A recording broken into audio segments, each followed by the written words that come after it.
सब प्रिय भाई बहनों को जय मसीह। प्रभु यीशु मसीह के नाम में आप सब लोगों का अभिनंदन। मैं कल संडे का मुझे पहला पॉइंट मिला है, पहले पॉइंट पे ही बोलूंगा। तो जैसा पहला पॉइंट था जाने का समय, तो जाने का समय में पहला वचन आया था व्यवस्था विवरण 1 का 6 और 7 कि हमारे परमेश्वर यहोवा ने होरेब के पास हमसे कहा कि तुम लोगों को इस पहाड़ के पास रहते हुए बहुत दिन हो गए हैं। और 7 कह रहा है इसलिए अब यहां से कूच करो और अमेरियों के पहाड़ी देशों को, और क्या अराबा में, क्या पहाड़ों में, क्या नीचे के देश में, क्या दक्षिण देश में, क्या समुद्र के तीर पर जितने लोग एमोरियों के पास रहते हैं उनके देश को, अर्थात लबालोन पर्वत तक और परात नाम महानद तक रहने वाले कनानियों के देश को भी चले जाओ। वचन कहता है 1 का 6 का 7 तुम लोगों को पहाड़ के पास रहते हुए बहुत समय हो गया है, बहुत दिन हो गए हैं, इसलिए अब यहां से कूच करो, मीन्स यहां से निकल जाओ। पर इस वचन में थोड़ा मैं और ऐड करूंगा, थोड़ा सा ऐड करना चाहूंगा। अभी भी, आज भी और अभी भी हम विश्वासियों ने अपनी बुलाहट को नहीं पहचाना है। यदि हम अपने हृदय में जांच के देखें, अभी भी हमारे लोग और हम में ही कितने हैं जिन्होंने अपनी बुलाहट को नहीं पहचाना है। इसी कारण हम खुद को कमजोर जानकर अभी भी परमेश्वर के सेव जून में रहना चाहते हैं। अब इस बात को जरा ध्यान से सुनना आप लोग भाई बहन। अभी भी हम मसीह परमेश्वर के सेव जून में रहना चाहते हैं, परमेश्वर की छत्र छाया में रहना चाहते हैं। परमेश्वर जिसे हम सेव जून समझ रहे हैं, क्या वो मसीह में, मसीह की सेवकाई में वो सेव जून है क्या जिसे हम समझ रहे हैं?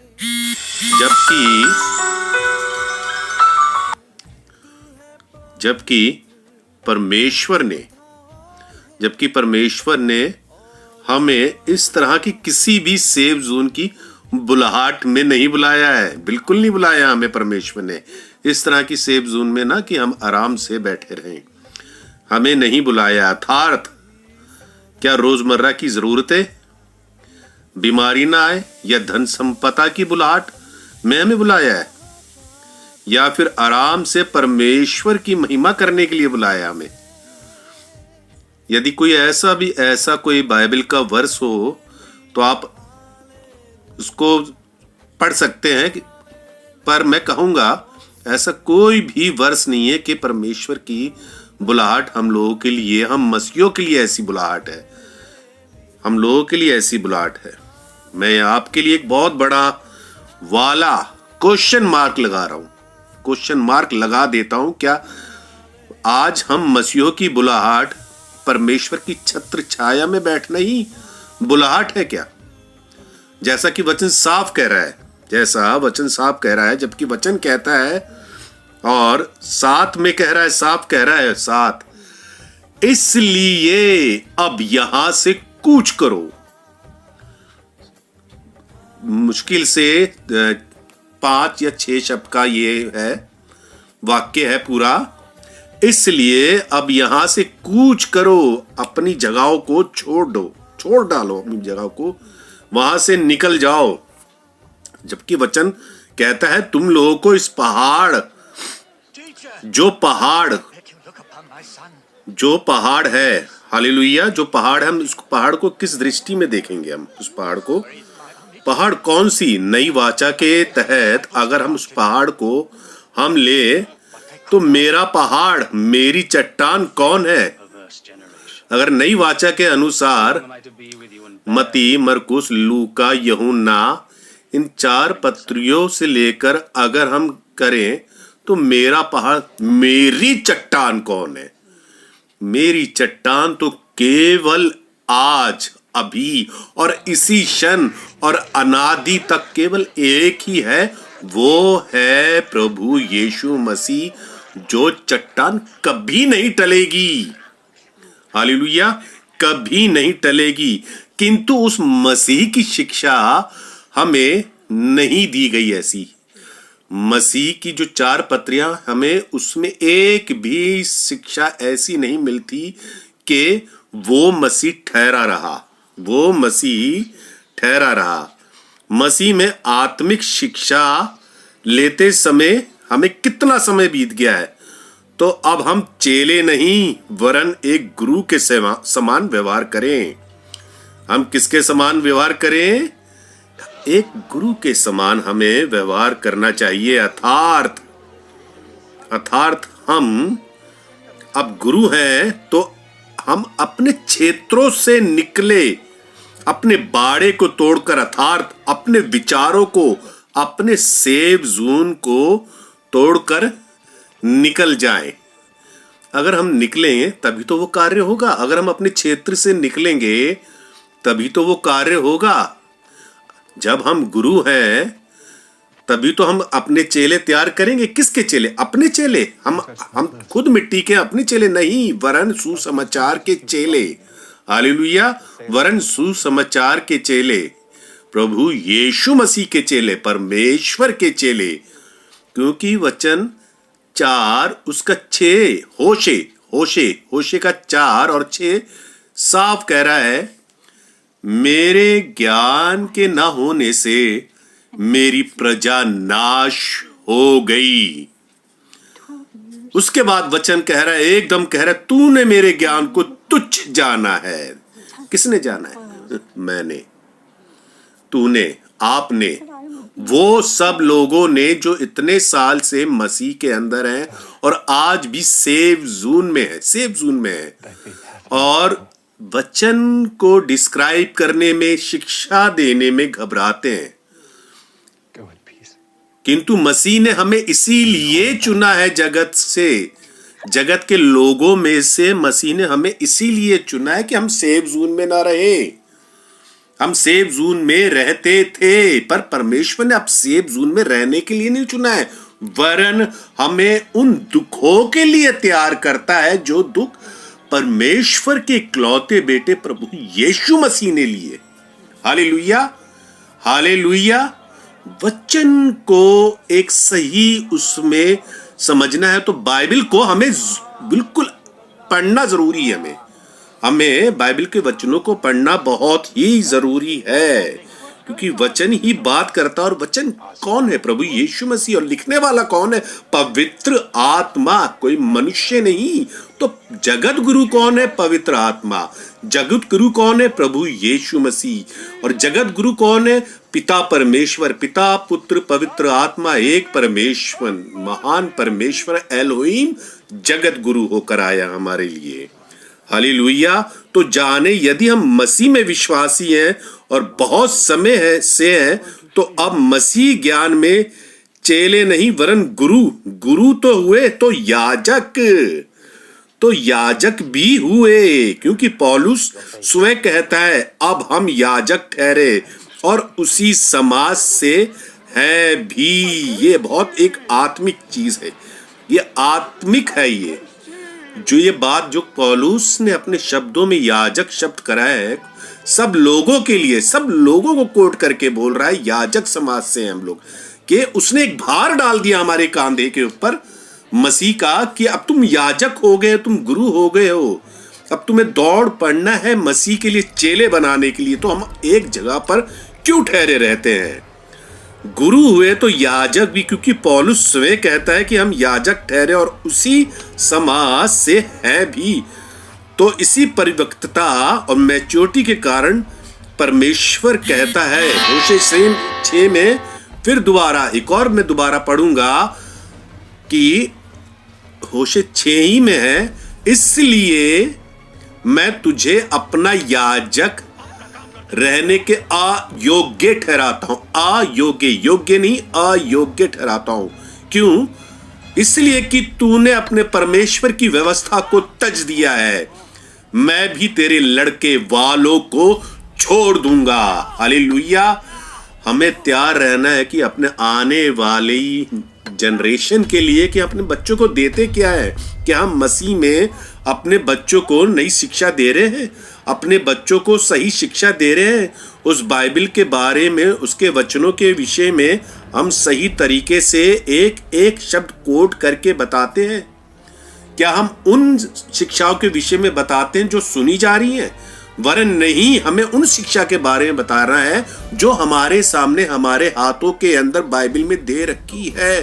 तभी से हमें याजक कोट करके पौलुस कहता, और वचन ये भी ठीक साफ वही वचन होशे 4:6 में कह रहा है, इसलिए मैं तुझे अपना याजक रहने के अयोग्य ठहराऊंगा, इसलिए कि तूने अपने परमेश्वर की व्यवस्था को तज दिया है। मैं भी तेरे लड़के वालों को छोड़ दूंगा। यदि हम अपने भाई बहनों को जो दूसरे हैं उनको नहीं बताएंगे तो परमेश्वर इतनी बड़ी डांट हम लोगों को लगा रहा है, इतनी बड़ी डांट हम लोगों को लगा रहा है। फिर आगे फिर मैं एक और पढ़ूंगा तो मसीह यीशु जो जगत गुरु होकर एक साधारण मनुष्य समान सेवा करता रहा, जैसा वचन मती 9 को हम पढ़े 35, 36, 37 और 38। मती 9 का 35, 36, 37, 38। बहुत बड़ी बात परमेश्वर के पुत्र हमारे उद्धारकर्ता प्रभु यीशु मसीह के विषय में लिखी है।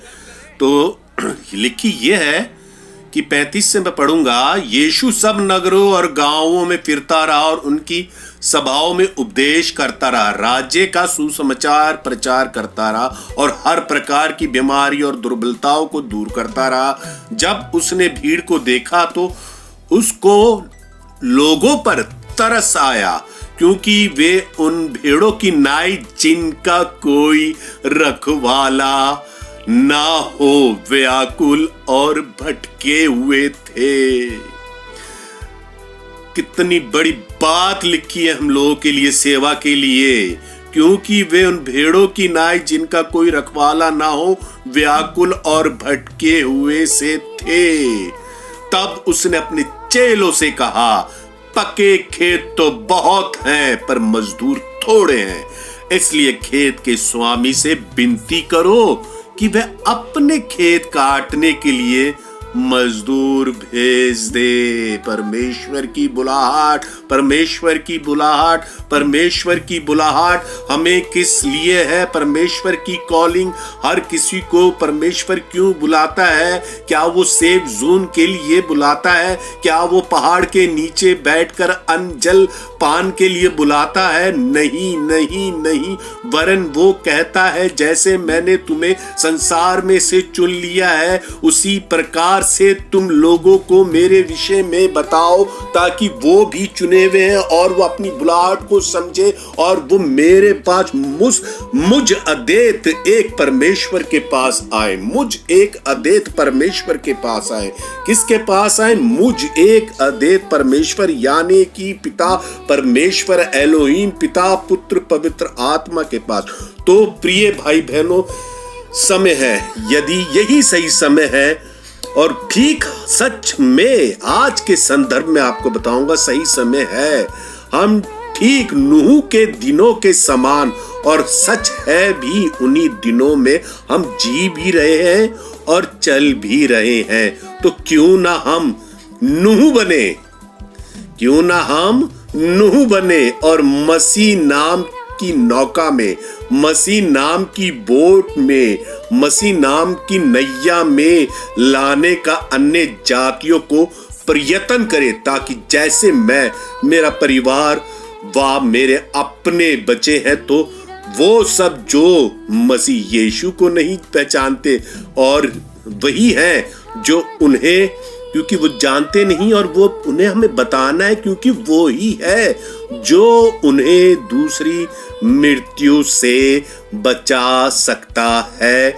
उन्हें बताएं, अन्यथा यदि हमारे बीच में ऐसा नहीं होता, यदि हम इस आत्मिक वचनों की दृढ़ता को, मजबूती को, गहराई को, उसकी शिक्षा को हम नहीं पहचानते, यदि हमारे बीच में नहीं होता ऐसा, यदि हम ऐसा आत्मिक कार्य नहीं करते तो, और उसे तुझ जानते हैं, तो वचन, एक और वचन में कहूंगा और समाप्ति करूंगा। होशे का 14:9 साफ कह रहा है, होशे 14:9, जो बुद्धिमान हो वही इन बातों को समझेगा, जो प्रवीण हो वही इन्हें बूझ सकेगा, क्योंकि यहोवा के मार्ग सीधे हैं, यहोवा के मार्ग सीधे हैं और धर्मी उनमें चलते रहेंगे। धर्मी कौन? धर्म पे चलने वाले नहीं, धर्मी वो जो प्रभु यीशु मसीह को मानते हैं, क्योंकि प्रभु यीशु मसीह मनुष्य जाति के लिए आया है, किसी धर्म के लिए नहीं, ईसाई जाति के लिए नहीं, वो सबको धर्मी बनाने वाली, क्योंकि धर्म केवल यदि है तो वो सिर्फ स्वर्ग के अंदर है। वो हम पे धर्मी होने की अपने लहू के द्वारा छाप लगाता है, पवित्र आत्मा की सहभागिता के द्वारा छाप लगा रहा है कि हम धर्मी उनमें चलते रहेंगे, परंतु अपराधी उनमें ठोकर खाकर गिरेंगे। तो हम अपराधियों के न्याय कार्य न करें परमेश्वर के राज्य में, हम अपराधियों के न्याय कार्य न करें, क्योंकि वचन वही कहता है, मैं तुझे योग्य ठहराऊंगा, मैं तुझे अयोग्य ठहराऊंगा। हम योग्य न ठहरे, अयोग्य न ठहरे, बल्कि योग्य होकर कार्य करे परमेश्वर में, जो एक गुरु के समान, एक याजक के समान ऐसी आत्मिक कार्य करे जैसे हम बचे हैं और लोग भी बचे, चाहे वो हिंदू हो, चाहे वो मुस्लिम हो, चाहे वो सिख हो, चाहे वो ईसाई हो, चाहे वो जैनी हो, चाहे वो बुद्धिस्ट हो, कोई भी जाति का हो, कोई भी रंग का हो, कोई भी कुल का हो, किसी भी प्रकार का हो, हमें उन्हें बताना है, हमें अपनी जगह ठहरे नहीं रहना है, परमेश्वर के विषय में बताना है। तो मेरे प्रिय भाइयों बहनों, जाने का समय आ चुका है, जाने का समय आ चुका है। अपनी बुलाहट को पहचाने, अपनी बुलाहट को पहचाने, जाने उसकी बुलाहट। प्रभु यीशु मसीह के नाम में आप सबको जय मसीह।